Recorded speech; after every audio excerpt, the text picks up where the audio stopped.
Hey there, warriors. It's Mrs. Varioon, and I would like to show you how to use the website canva.com. That is canva.com. So this website is great for document design. I like to use it whenever I'm making something that's meant to be more colorful or less text than a regular Word document. So the very first thing is to sign up or log in. If you go to sign up, it's great to sign up with Google and just use your school Google account. So I really recommend doing that, and I have already done that, so I'm going to log in with my Google account. You might need to give Canva account permissions to connect with your Google account, and I do suggest that you allow all of those different permissions that it asks. So from here, you get to choose all different kinds of documents, different sizes. For example, there's Instagram posts, invitation certificates. I use flyers a lot, and that's like if I'm going to do something to hand out about a school project or something to post around the building. I use a lot of flyers. Poster, which I think we would often pick, is 18 by 24 inches, so that's pretty big. So in this example, I'm actually going to show you how to make an infographic. So you can search up in this search box what type of document you want to make. I'm going to choose infographic. I like these because they are set up in a great way to share information, which I think a lot of our school projects, that's what it's meant to be, sharing of information that we found. And so these are all templates that we could borrow and change. So that's really handy. And you can start with a blank design if you want.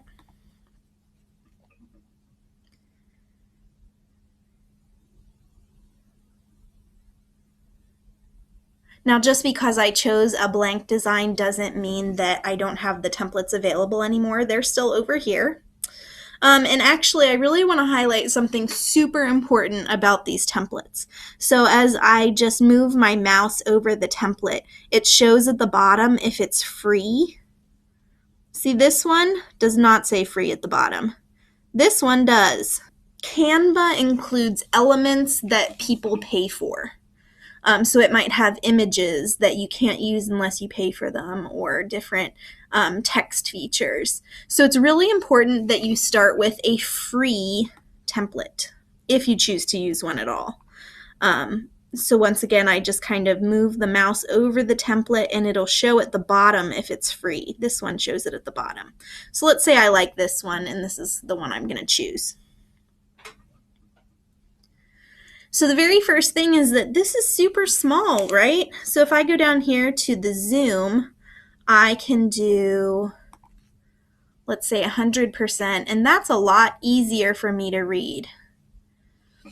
And to click or to change a section of text, I just click on it and I can highlight it, and I'm doing my infographic on a country. And so I kind of like the theme that's going on here. I think Low Down on Libya sounds good. Now maybe I want to make all this text one line. I can highlight it and just maybe keep making the text smaller until it all fits on one line. If it really looks like it's stuck on two lines, I might need to backspace. So now it's all on one line. Maybe I like it better. Maybe I don't. I can hit the undo button if I don't. So this is the undo button up here, and I can undo all those changes I just made. Now, as you can see up here next to the undo and redo buttons, there are it says, all changes saved. So this is a web-based program. It automatically is updating and saving your project all the time, which is great. Also up in this top blue bar is the place to give it a title. So I'm going to give it a name. So as I go through my document, I can change what the text says. I can delete things. So like I highlighted that window and maybe I want to get rid of that. But maybe go to photos and I can do person.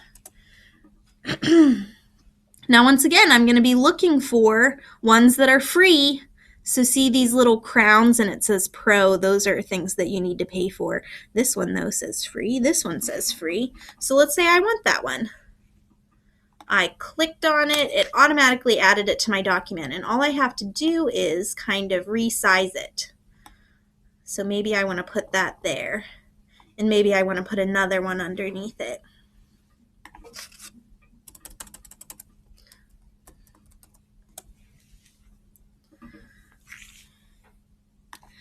And once again, I check to make sure it's free. And then I'm going to add that one also to my document. It's best to resize your images by dragging the corner because that's going to keep the image ratio all the same.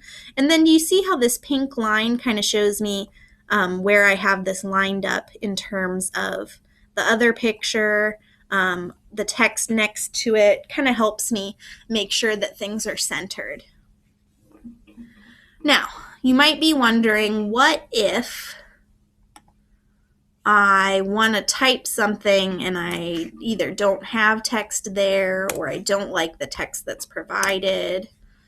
So you can go to text, go to, there's add a heading, add a subheading, or a little bit of body text. And that's nice because it's already formatted and you could just click that and it automatically puts it on the page.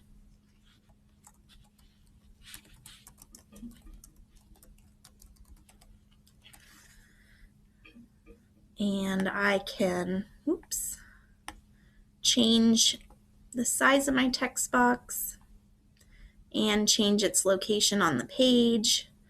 And this works very much like Google Slides. And I think, a lot of our students have used Google Slides. So you should be pretty good with changing that.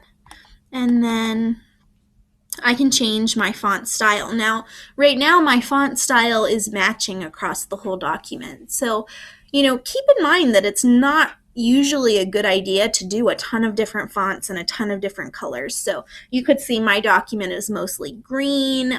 It's all this same style font no matter what section we're in. I could choose something different, and you see how this one isn't terribly different from what I have. And it might fit okay. This one, see, that one warned me. It's a pro font. See, it has the little crown next to it. So let's say I want to do that one. See, it looks totally different than the other fonts. So keep in mind, kind of your design style, and try not to make things look too terribly different across your document. It's going to look nicer if it's kind of similar. One of the things I really like about Canva is once I've selected my document, it has kind of document colors provided to you, so you don't have to find again the colors that are already being used, and you can just match them. So let's see. Now my text and colors are matching the rest of my document. So there are, ways to change the background. Elements are really handy. You can get different images like graphics. You can also get shapes and arrows, and you could put a circle in that you might need to kind of highlight a specific area of text if you didn't choose one with the boxes like I had already built in. There's also stickers that move. Now, if you wanted to add images that you downloaded from the internet, the best way to do that is to go under Uploads, and then you would do Upload Media, and you upload usually either from the device or from your Google Drive. And then all you have to do is select your file and it will get added to this uploads category. And then from there you can just drag them right into your document. So once I'm done with my document, I'm just go here to the download button. and it's PDF already selected, and then you can just hit download. And that is going to export your final document so that you can print it or you can upload it to your Google Drive. You can upload it to your Schoology class, all from Canva. And like I said, if I accidentally chose pro features that I have to pay for, this is not going to let me just download. But since I did it right, I don't have anything to pay for, it's downloading. So make sure you're checking on that throughout designing your project.